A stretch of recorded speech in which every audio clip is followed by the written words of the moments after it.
ټیک ټاک پکې پیژنې که نه؟ سمه رښتیا وایه، دروغ مه وایه. پیژنې که نه؟ ټولې پیژنې. ټیک ټاک څه شی دی؟ ټیک ټاک ستا په دې موبایل کې هغه نقش دی، هغه بټن ده، هغه شی دی چې تا ته بربنډې جینکۍ ښیي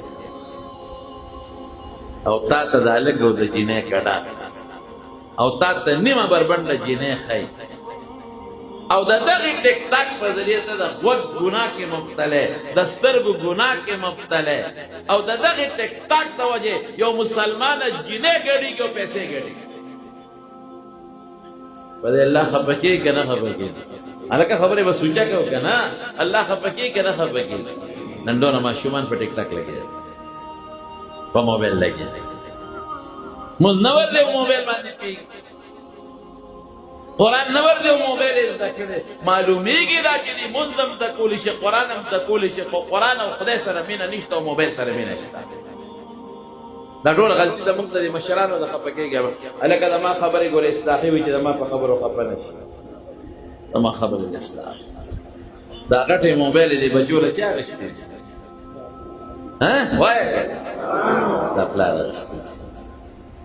پلار یې دوبۍ ته روان وي، بابا ګورې ما له به غټ موبایل نه لېږي. پلار یې نوکر شي، بچې نوکر شومه، دوا کوه نوکر کېږم.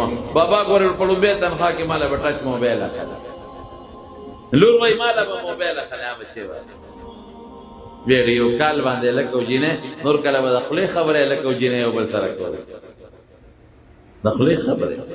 موږ به په هغې کې لګیو چې خدای خاطر وکړي جینکو له موبایل مه ورکوئ. جینۍ به ناسته وه په مسله او په سر به یې څادر اچولی و، مور به یې وي مراقبه ده. ما به یې تا ته څه پته ده چې چا سره مراقبه ده؟ هلک به مقبره کې ناست او قبر ته به یې ډډه والی و، موبایل به یې راوستی و. خلکو به یې پیر صاحب وظیفه ورکړې د هغه پخی. مې پیر صاحب وظیفه نه ده ورکړې، دا چا جینۍ سره لګیا دی او لنک یې برابر کړی دی، پیکج یې اچولی دی. اوس صاحبه ویډیو کال، هلک او جینۍ یو بل سره ویډیو کال باندې لګیا دي او ټیک ټاک دی. یاره مړه مونږ خدای خفه کو، مونږ الله خوشحاله نه کو. قسم په خدای دا ښکلی شکل ماله الله را کړی دی، نو په کار دی چې په دې ښکلی شکل زه خپل رب ته په دې سجده پرېږدم او خپل رب پې خوشحاله کړم. دا سترګې ماله چا را کړي دي؟ والله اخرجکم من بطون امهاتکم لا تعلمون شیئا وجعل لكم السمع والابصار والافئده لعلکم تشکرون. الله وی د مور د ګېډې نه مې ویستلی، هېڅ د ده وی خبر.